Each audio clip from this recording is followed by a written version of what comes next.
Good afternoon, everybody. Welcome along 2 o'clock. Welcome to the Action Coach seminar on twist and turn. I'll explain a little bit more about what that's about in a couple of seconds. Just before we get started, can you just do me a show of hands? So down at the bottom of your screen, you'll see there is a function bar which includes the hand up icon and also gives you access to the chat box. Just to make sure that you can all hear me, first of all, could you just give me a quick hands up to say that you can hear me? Okay, that's great. Let's put those down. And could you also give me a hands up just to confirm that you can see my screen? That's great. Right, let's make a start. So, good afternoon. My name's Rupert Turton. I'm the managing director. I forgot who I was then. I'm the managing director of Action Coach Oakham, where we work with small business owners so they become the best they can possibly be, achieving their business and personal goals. Whether that is more time to do what they want to do, a better performing team, or maybe even make more money. So what I want to talk about today is adapting your business to the changing circumstances around us. All businesses evolve over time in reaction to changing customer behaviours, new technology, or changes in staff. If the way you're used to doing things is no longer getting results, what I'll walk you through today is I'll talk to you about a couple of the methodologies that might help you identifying what you want from the business, decide what your business needs to look like to achieve those goals, and also just to understand what your business does and how to get to where you want it to be. Most of us know that something needs to change but can't work out what or how. The chances are you already know the answer, so let's just help you get to that answer. So you have a feeling that your business could be doing better than it is at the moment. So first question is, do you know what that is? Do you have any market research to back that up, or is it merely a gut feeling? Are you seeing a surge in your marketplace that does not seem to be propagating through to your business? Or have you noticed that recently that revenue is falling off, or maybe you're getting less footfall into your business than you've had historically? Or maybe it's all the way around. Maybe the guy down the road, his business is absolutely booming. Yours should be doing the same. You're not seeing the same growth. And the other thing, of course, as we come out of COVID-19 lockdown, as lockdown restrictions are relaxed, are your customers not returning to your business? Fundamentally, can you identify what is wrong in your business and then what needs to be fixed to improve it? First thing you have to think about is what is wrong in your business and move that beyond being a simple gut feel. Fundamentally, if there's something wrong with your business, continuing to do the same thing and expecting a different result is simply madness. So what should you be doing differently? Now, from a human perspective, it's sort of understandable that we are reluctant to acknowledge the change that we are seeing around us. All of us go through the change curve, as it is, as you can see on the slide in front of you. All of us go through this emotional roller coaster every time something changes in our environment. So the first thing we'll go through is shock. Then we'll move up into possibly denial. You know, this isn't happening to me. This isn't a problem for me and for my business. Then it'll start to dawn on us that maybe it does impact us, and that's going to move more towards being anger and being cross that how dare somebody change something in my business, before we then start to drop down into frustration and not knowing what we should be doing next, where we should go, what do we do about this situation? And then we start to get down to that dip of depression before coming out of that, starting to accept the situation that we find ourselves in, and moving towards problem solving. When we get to problem solving, we're actually starting to fix the problem, starting to address the issue that we've identified in our business. And the trick with all of this is actually minimizing the time that you spend in shock and denial and anger and frustration, and it's getting as quickly as you can into acceptance and problem solving. And obviously, from a personal point of view, that's the way you move out of the situation that you find yourself in. But again, we need to get to acceptance before we can get into the problem solving. So the first thing we have to do is identify we have a problem, accept that we have a problem in our business that we need to address, and then we can go through the issues of resolving the problem. So let's just take a moment, just type in where you think you are on that curve at the moment. You can type that into the chat box. Just type in where you think you are on the change curve that you can see in front of you at the moment.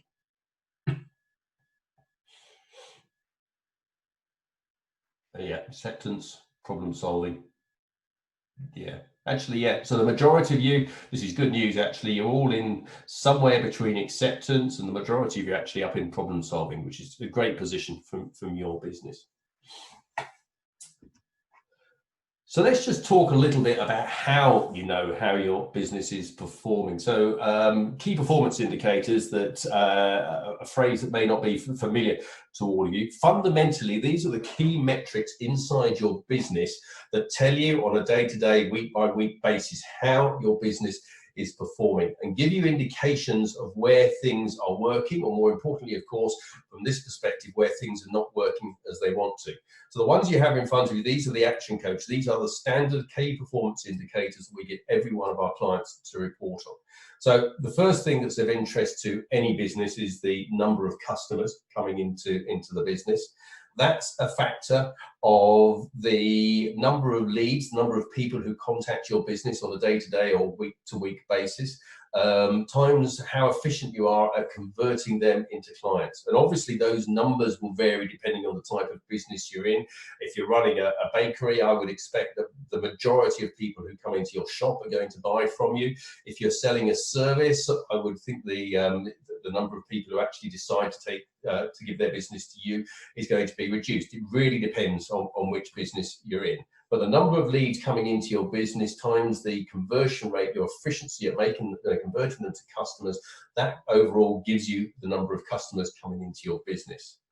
And then for each customer, the next question is how many times they buy from you over a period, whether that period is a week, a month, or a year. How many times are they going to buy from you, and what's the average value of that sale going to be? So some of your clients will come in and they may only spend 10, 20 pounds. Other clients may come in and spend 200, 300 pounds with you. The average of every client, every customer that comes into your store, that gives you your average sales value for your business. And now, because we know the number of customers we've got, we know how many transactions they're doing with us over the period, we know what the average sale value is, we can work out what our revenue is. And then from that, we can very simply look at the margin on that revenue and work out what our profit is going to be for the year. So what I've done here, we've just a brief illustration of some numbers just to see how these numbers work in reality. The key things you need to take away from this are that actually the customers, the revenue and the profits, the areas marked in red, those are the things that are of great interest to you as a business owner. That's where you have that direct relationship. We all know that the number of customers we have will be proportional to the revenue that our business makes, which in turn will tell us what our profitability is going to be. But each of those in red, they're actually factors of other levers inside our business. So the number of leads and the number of conversion, that tells us how many customers we've got. The number of transactions and the number of sales, that tells us what our revenue is going to be. And our profit margin, that tells us what sort of profits we can expect to make from the business. So in this example, we've said we've got 4,000 leads coming into the business. Let's say that's over a year, just to put a time span on it. 4,000 leads a year coming into our business. Of those, 25% become customers. That means we've now got 1,000 customers per year coming into our business. However, on average, each of those customers buys from us twice. So maybe they buy in the spring and once again in the autumn, or whatever the factor is going to be. On average, those customers buy from us twice. And the average value, that's the average across all the sales we make, is £100. And we've worked that out by looking at the historic data, how the average sale value of our clients over a period of time. So that now tells us the revenue we're going to make, because we can multiply the number of customers we've got by the number of transactions they do with our business. That gives us the average sale value, which in turn tells us the revenue.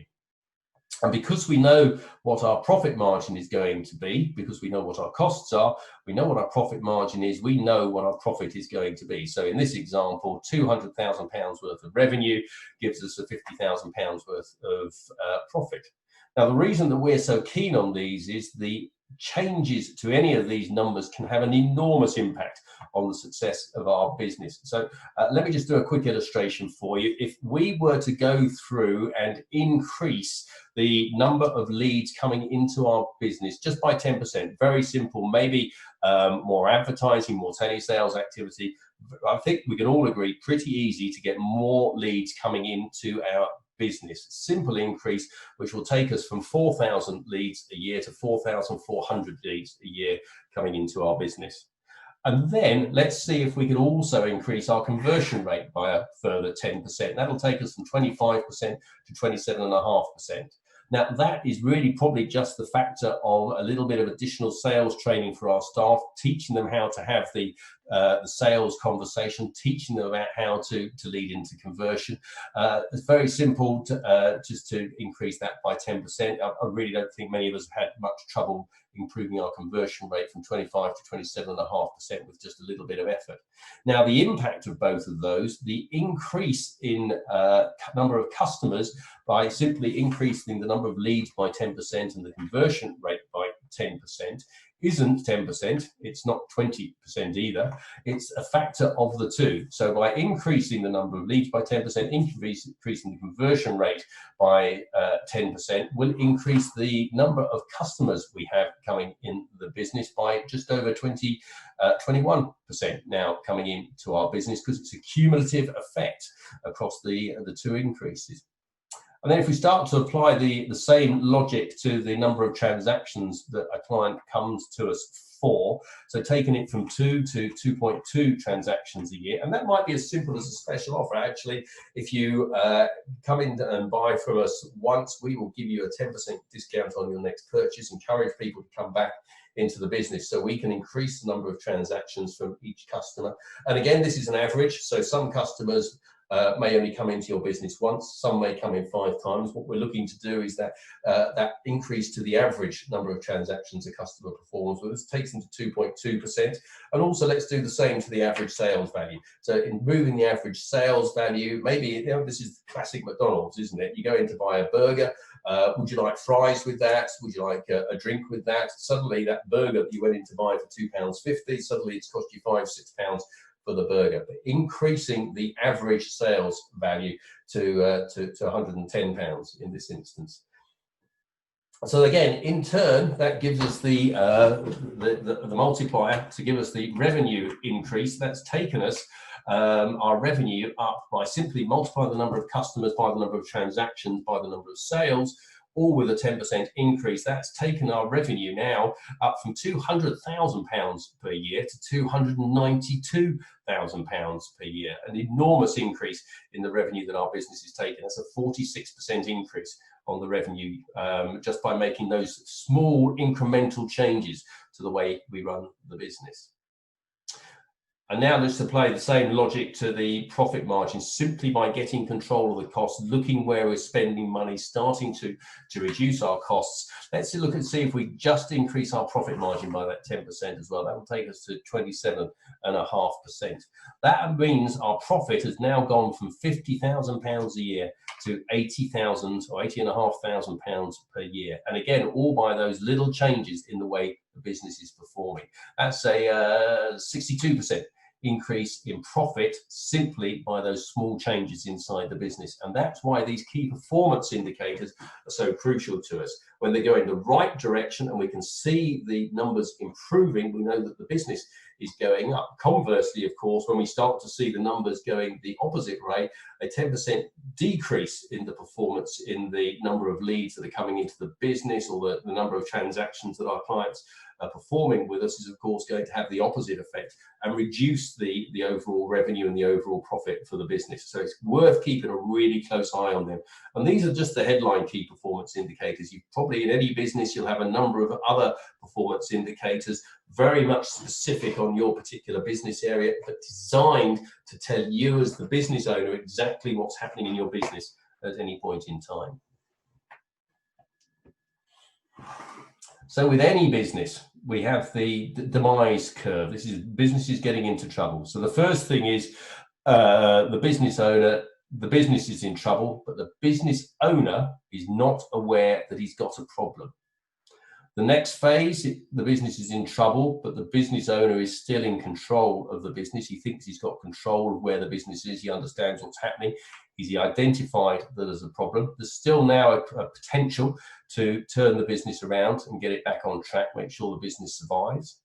The next stage is he's in trouble and he's lost control. But again, at least he recognizes the problem. There's something he can do about it. He's got that potential then to still turn the business around.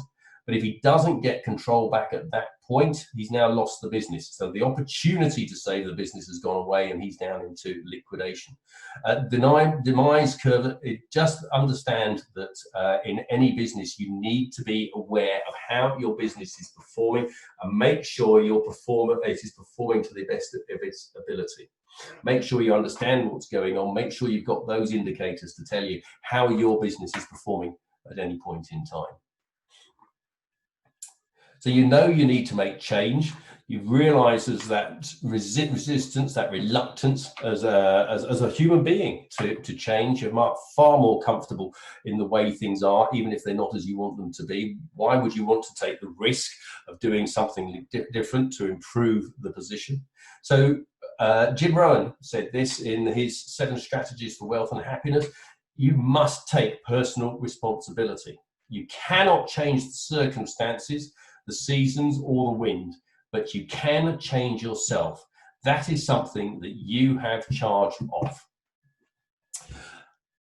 The point Jim's making here is that you need to acknowledge that we can't do anything about the situation. Much of the time, it's beyond our control. Look at where we are with COVID-19, where we were with Brexit. It's going to happen whether we like it or not. What we can do is, first of all, acknowledge there's a problem, and we can alter our responses, and it's our responses that will affect the outcome. So just pop your hand up if you've been guilty of not taking responsibility to mitigate events in a timely manner. Oh, yeah, that's about half of you, just slightly more. Oh no, that's more. That's probably heading towards 2/3 of you. Yeah, so I think we can all acknowledge it's something that's happened to us at some point in the past. So Paul McGee, one of my favourite authors actually, Paul McGee, in his book Sumo, which is Shut Up and Move On, well worth a read, very much about the way you react to circumstances in life. So Paul puts forward a formula in Sumo for the way you respond to events. And fundamentally, what Paul is saying is it's not the event that decides the outcome of any particular situation.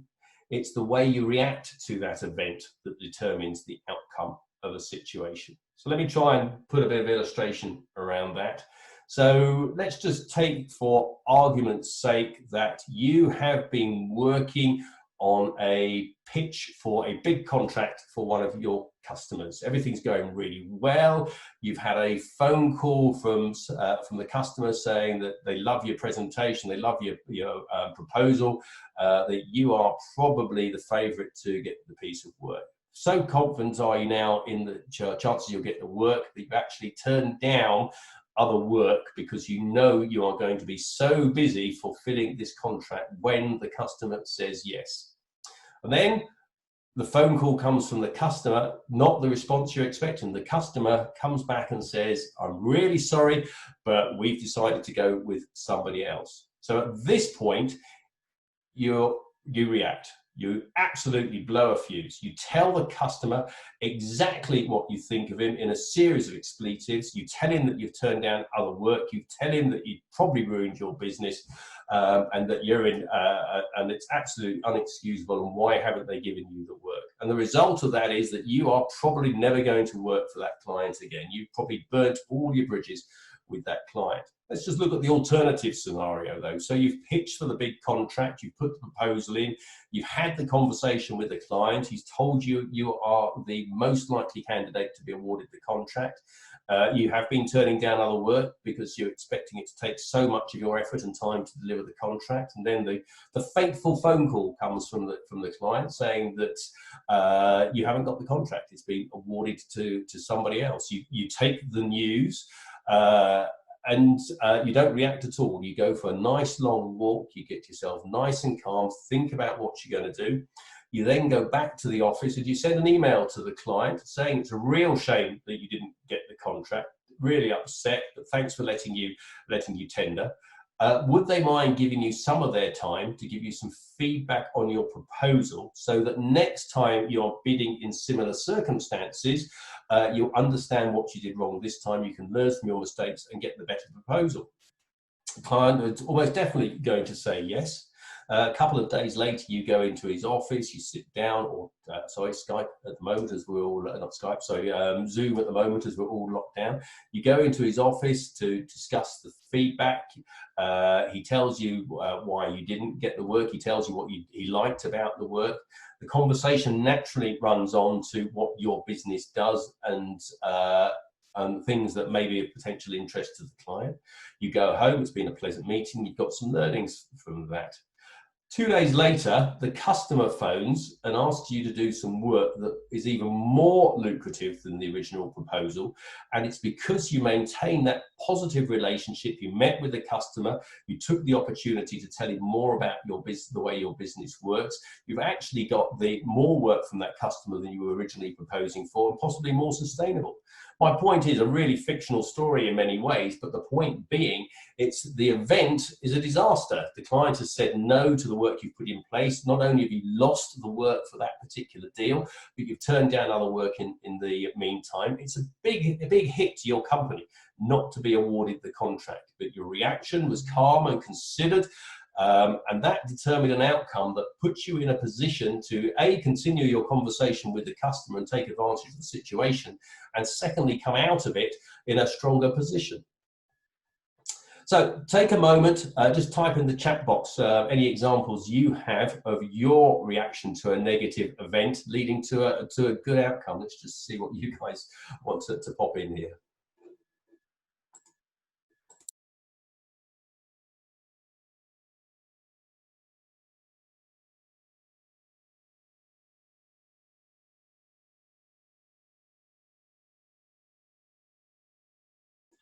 No, not so many responses here. So I've got a couple. So got gazumped on a house sale in 2007. Then, as a result of being gazumped, went back to the market and found the house we are now in, which has been our dream house. So yeah, a good outcome to that. The event, again, disastrous. Your reaction was to go and find another house, and the outcome has been your dream house. Oh, yeah, this one's a little off-piste. The flight to a sailing holiday was delayed due to a problem with the plane by 7 hours. Oh, that's quite a big issue with the plane. As a result of that, compensation was paid, which covered a similar holiday the following year. So yeah, not a bad outcome. I'm not sure what could have changed in a reaction, but yeah, great little story. So yeah. So either way, the point to take away from this is it's not the event that matters. The event might seem disastrous. What's going to determine the outcome is how you respond to that event. E plus R equals O.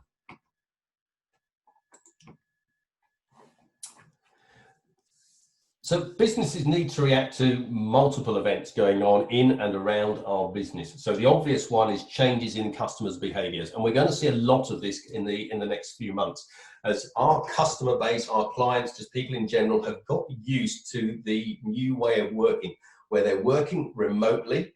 They've got the technology working, they've got the social interaction working, leadership has sorted itself out. People are going to be far more used to working at home, which in turn means they're going to have become more accustomed to that work-life integration, being able to spend time with the family, spend time together. So work and family life are not going to be two separate entities. They're going to have started to blur together a bit.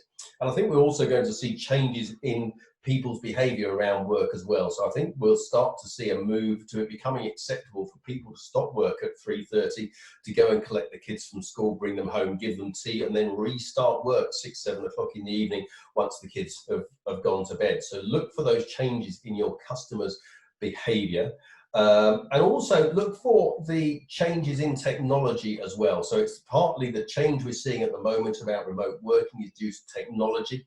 We're also going to see this on the other side in production as the automation of production lines increases, things like robotics becoming more and more prominent.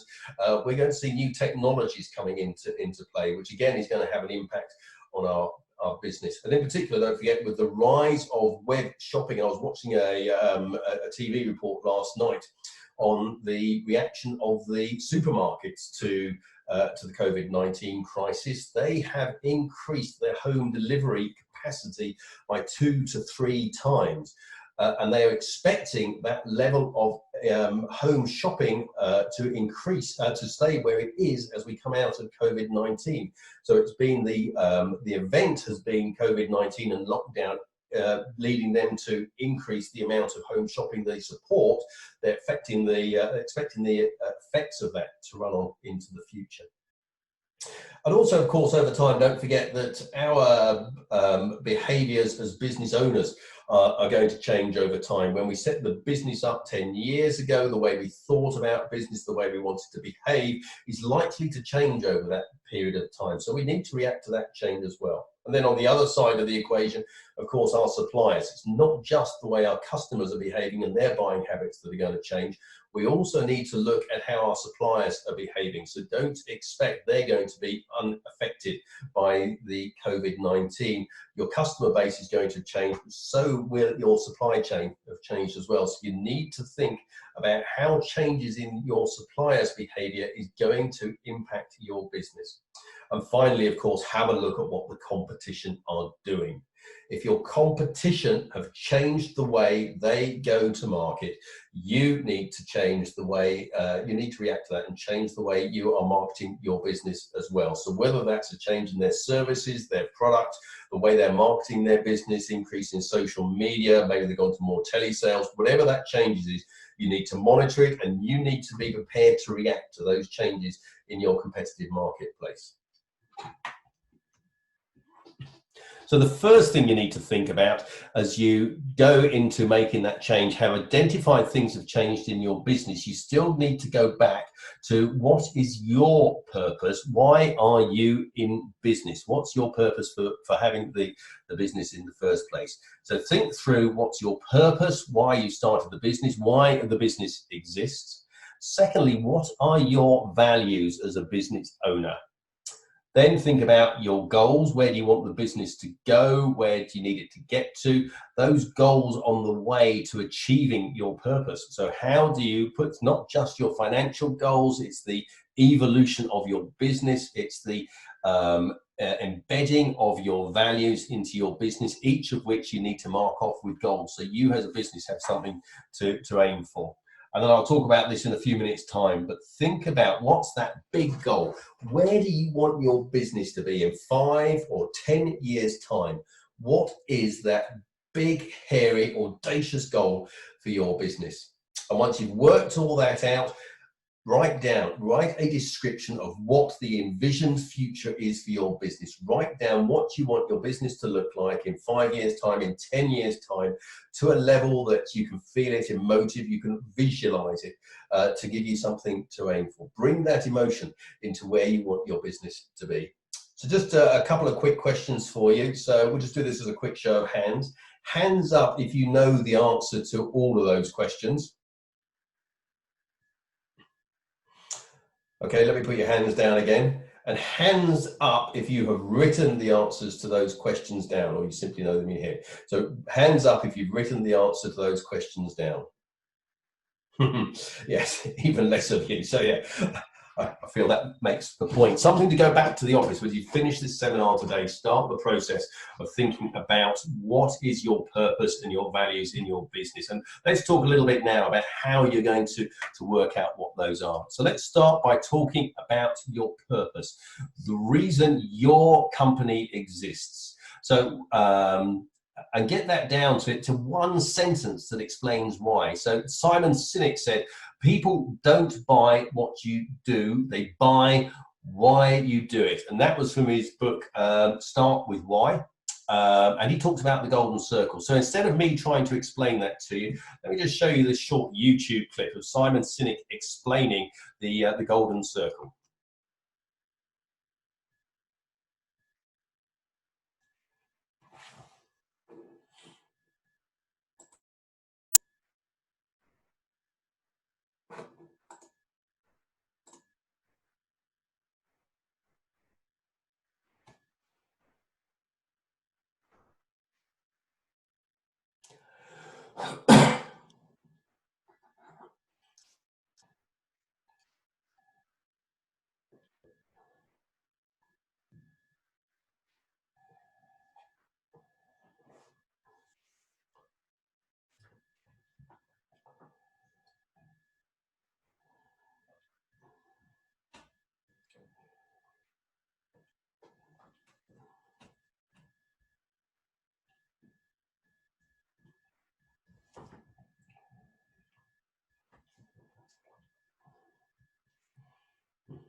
There you go. That's Simon Sinek and the golden circle. So yeah, so let's just spend a couple of minutes thinking about what your company's purpose is. Why do you do what you do? I've thrown up on the screen here a few examples of different companies. So Simon Sinek just then, he mentioned Apple. McKinsey and Co. They're there to help leading corporations and governments be more successful. And I love this one from Nike: to experience the emotion of competition, winning and crushing competitors. And then Disney's is just lovely, isn't it? To make people happy. You can read the rest on your screen yourself. The point is, think about what your company's purpose is. Why did you start your company? What were you looking to achieve? What do you want it to be? Why do you do what you do? And then think about the goals for your business. Start to think about, having worked out what your business purpose is, decide what your business needs to look like to achieve those goals. So what products and services do you need to provide? Not what you sell today, that's just being lazy. What do you need to sell in the future? And of course, this is all very much going to be impacted by what is the new normal. So how does your business need to behave in the market that you are moving into? What is your post-lockdown market going to be? What is the new normal going to be for your business? Do you want your business to be a hard sell sort of business, or do you want it to be gentler, working more for what's best for the clients type of business? What about respect for each other, respect for your clients, respect for your team, for your suppliers, for everybody that you come in contact with? So, and also, is your sort of business that shares the success but also shares the pain? And obviously that might be with your team, it might be with your clients, and of course it could also be with your suppliers. Is it a fun place to work? Are you allowed to bring your dog to work? Is part of your business ethos to support local good causes? Are you very much focused on sustainability and providing sustainable products, or maintaining traditional skills? Or is your business really just about making money? And think about, as I said, think about what the new normal means to your business. How is it going to be impacted by the move to remote working, the change in work-life balance, and also, of course, with manufacturing and local businesses looking to shore up their supply chain, which is going to lead to more local sourcing for businesses. What is that going to mean to your customer base going forward? And also, what does it mean to your business and where you supply from? So start with this, just work it through section by section. Start by thinking about what words best describe your business. Just sit down, spend a few minutes discussing, understanding what the words that best describe your business are. Think about what qualities do you need to see in your business right now. Then spend a moment or two thinking about what future qualities you would like to see in your business. Kaizen, for those of you who are not familiar, the word Kaizen is Japanese, but it means, loosely translated, it's continuous improvement using the combined talent of the company. It's looking for the best way to do things as a collective activity. And then what are the qualities that will set your business apart from others? Think about what is your defining vision for your company. Sit down, spend some time doing this. And obviously don't have to do this on your own. Talk to your colleagues, talk to your business partners, maybe talk to your family, talk to your team members and see actually what they can contribute to this. But don't forget, it's your business, it's your vision for the company. But work it through with other people, see what resonates, see what works for you. Make sure you're comfortable with the vision you're defining yourself. And then let's just go through what we've talked about so far. So we've talked about identifying what you want from your business. So starting off with, what is your purpose? What is your why to the business? Had Simon Sinek just explained to you in that short video clip about the golden circle and the why for your business and why it's so important. Then we talked a little bit about the values for your business. What sort of business do you want it to be? What shapes it? How do you want your business to behave? What sort of business do you want it to be? And then having worked out your purpose and your values, you can then start to set the goals over a period of time to make sure you achieve that. Put in place your goals for your longer term goal, your shorter term goals, your 5-year goal, your 3-year goal, what you need to achieve this year. And then think about what are your quarterly goals, quarter by quarter. What do you need to achieve each quarter to make sure you achieve your annual goal? What do you need to achieve week by week to achieve your monthly goals? And start to plan, put in place, and use those as the key indicators of your business's performance. Haven't really spoken about this next one, really glossed over it at the beginning of this section. Your big, hairy, audacious goal, your BHAG. And this is really the goal that when you started the business, this is the reason you got into business in the first place. This is your conquer the world sort of vision. So there's a couple of examples of this. Let me give you a couple of famous examples. So Walmart, back in 1990, they set themselves a goal of becoming a $225 billion company by the year 2000, which was a fairly hefty goal at the time. I mean, great one here. Ford, back in the very early 1900s, their goal was to democratize the automobile, make it available to everybody.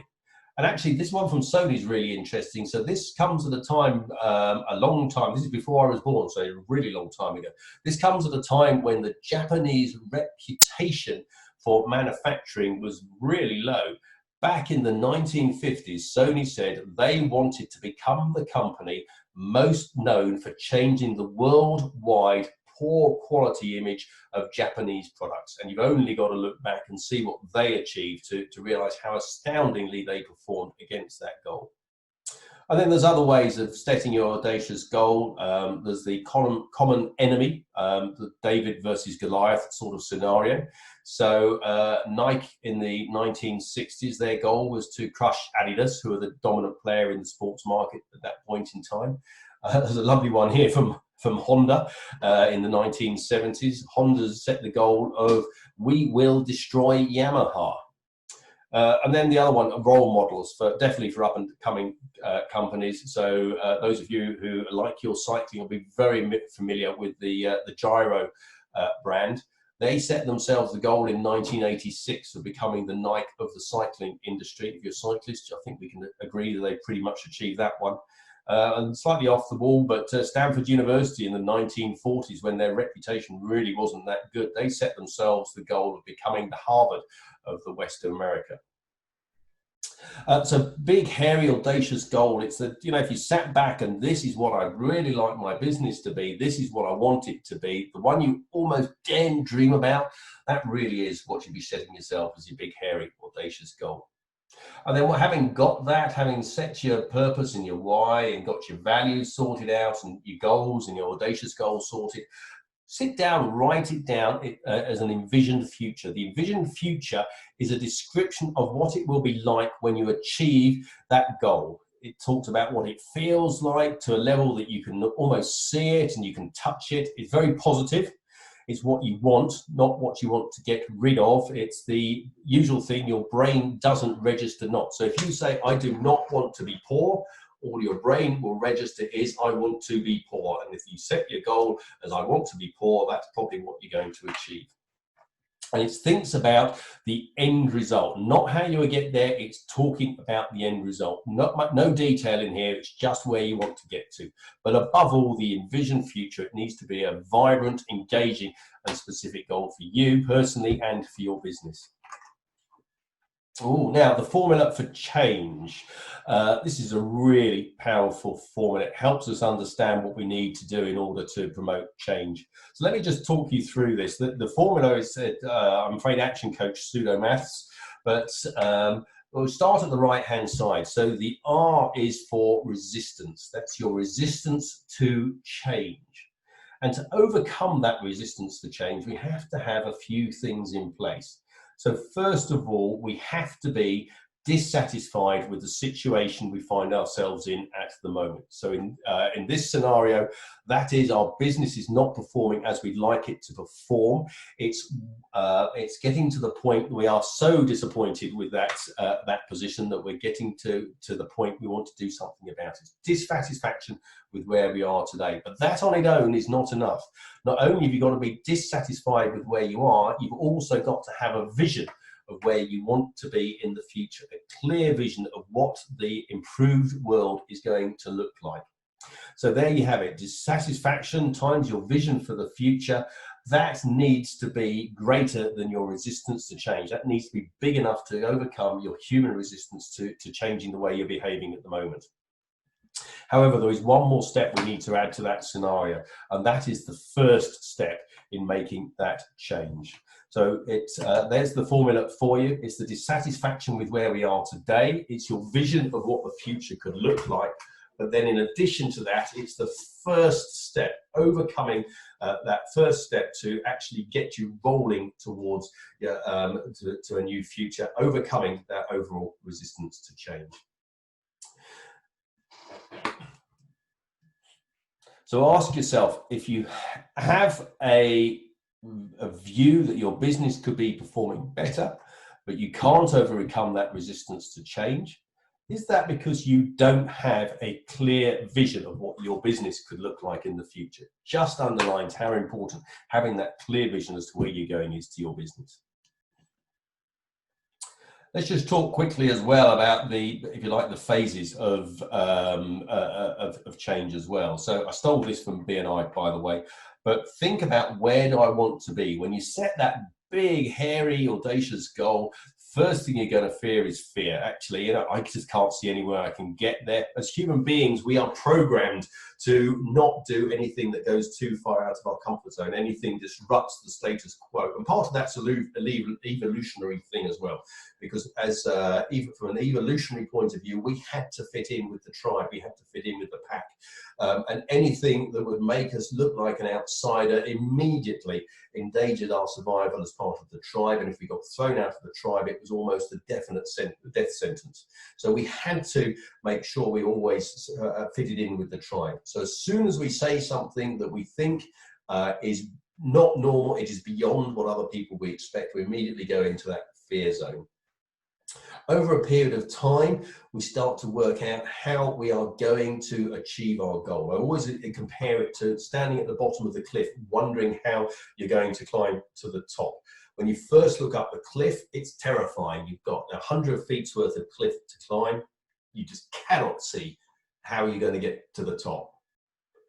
And then you sit back a little bit and you start to look at the cliff face, and you start to see where the handholds are, the footholds are, maybe the ledge that you can have a little rest on.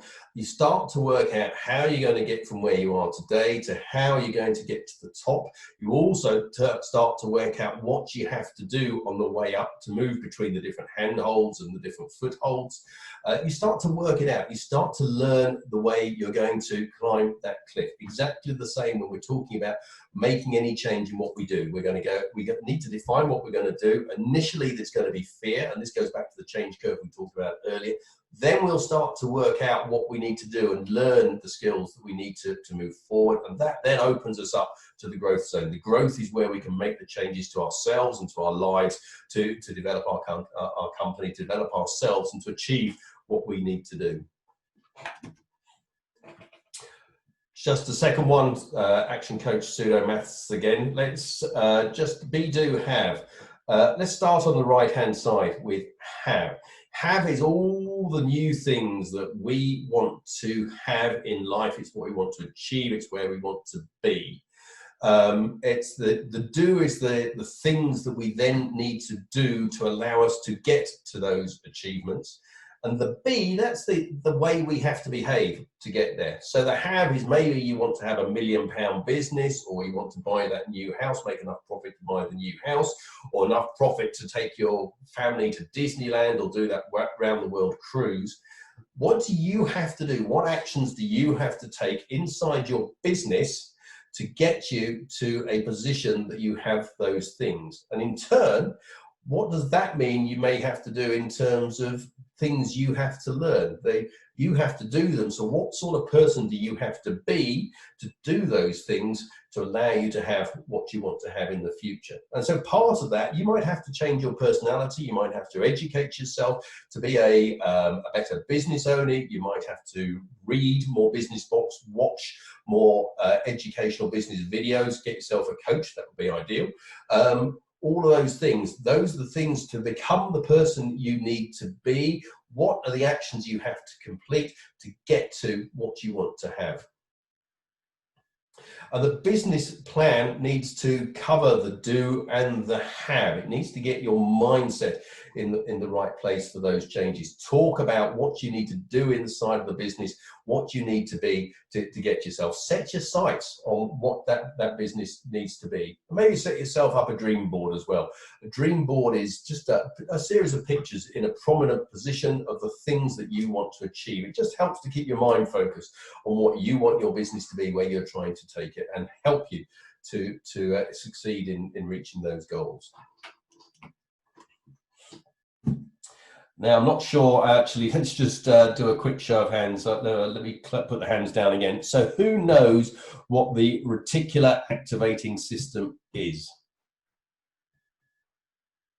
Oh, a couple of you. Okay. Do you want to type in the chat box what the RAS is? Yeah, filter. Yeah, filter for the brain. Actually, your first one up, spot on. Yeah. So the reticular activating system is a filter system for the brain. If you think about it, there are all day, every day, there are loads of stimuli coming into our brain, whether that's in visual things that are happening around us, it's things that we hear, it's things that we feel. All these stimuli coming into our business at the time, thousands of stimuli coming in every second. And if our brain tried to react to all of those, it would just be utter confusion. So the reticular activating system is a part of our brain that acts as a filter. It filters out those things that are of particular interest to us. Now, historically, and from an evolutionary point of view, the RAS was there to look out for things that might endanger our life, for animals that might eat us. It was also there for things that would help sustain life, so looking for food sources, so maybe berries on a bush or apples in a tree. Now, obviously, as time has gone by, the need to have those, to look for, be protected, the chances of us being killed these days are thankfully very remote. Food is, let's face it, fairly plentiful. We don't need to focus too much on those survival instincts. So what we can now do is tune the RAS to look for things that we need from a business perspective. So maybe you need to identify a new premises for your business.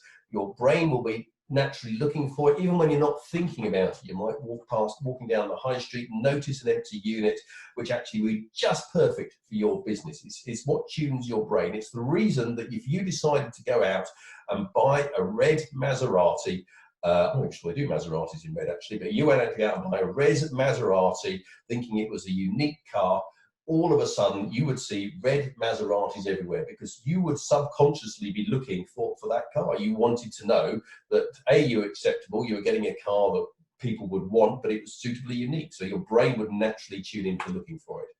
So our reticular activating system is the compass for our brain, and it filters out the relevant information to identify opportunities in line with our defined goals, which is why it's so important to define those goals.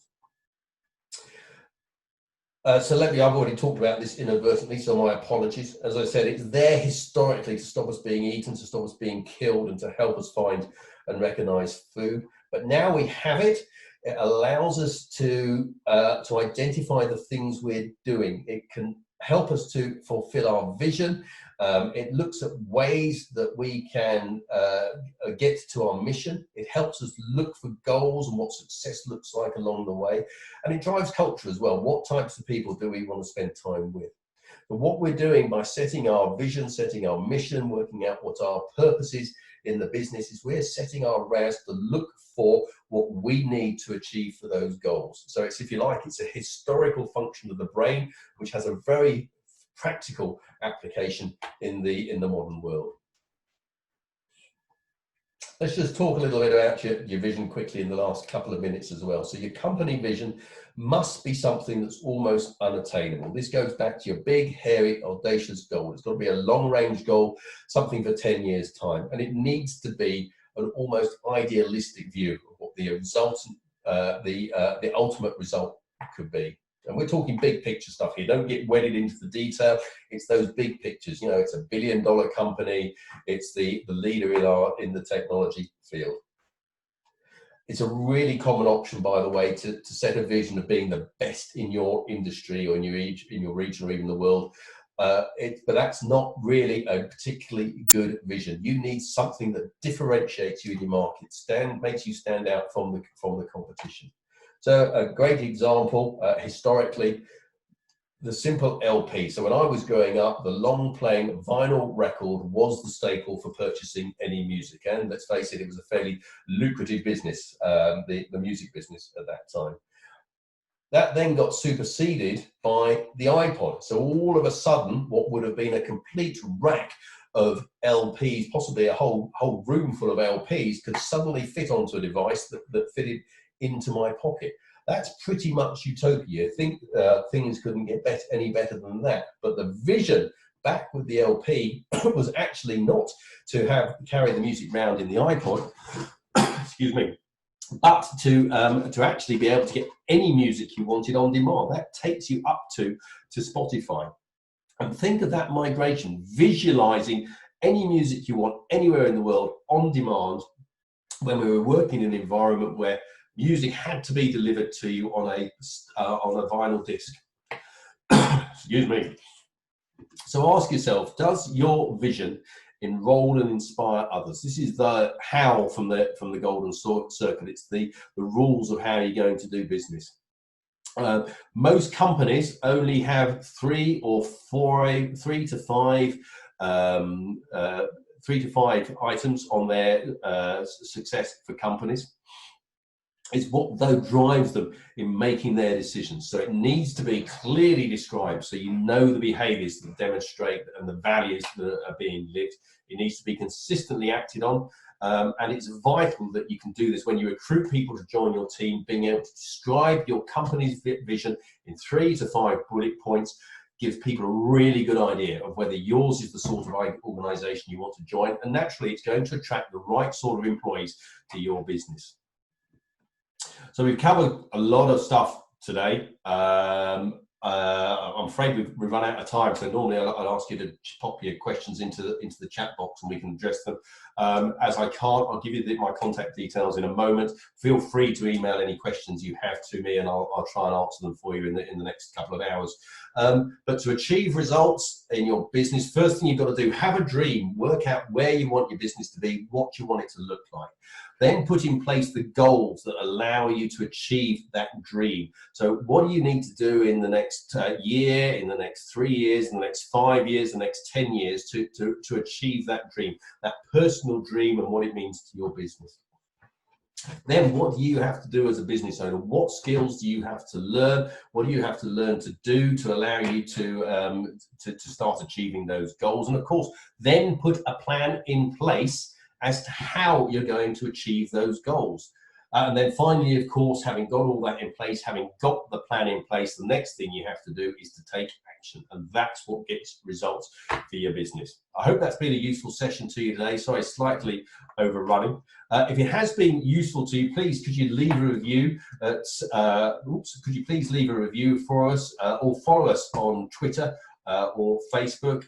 Facebook Live, doing a Facebook Live at 7:45 every morning with just like 5-10 minutes worth of stuff that's useful to you as a business owner to use in your business over the coming days. And then finally, if you do have any questions, please contact me at rupertturton@actioncoach.com. Our phone number for those of you that would like a more detailed chat is 01572 497-030, or go to our webpage, which is oakham.actioncoach.co.uk. Loads of useful information up there for you. Please have a look. And also, during COVID-19, we are doing gifted coaching. to any business that wouldn't necessarily engage with us normally, but would benefit from some of the things that we can help out with in your business on a day-to-day basis. I hope it's been a useful session to you today. There are a number of different courses that Action Coach can provide you with for coaching in your business, starting at £85 right up to £3,000, really depending on the shape of your business. Again, have a look at the website, details are up there, or email us, give us a call, happy to talk them through with you. It's been great talking to you today. Thanks for your attention. Thanks for all being here. I'm Rupert Turton, and I'll talk to you in the near future. Take care, guys.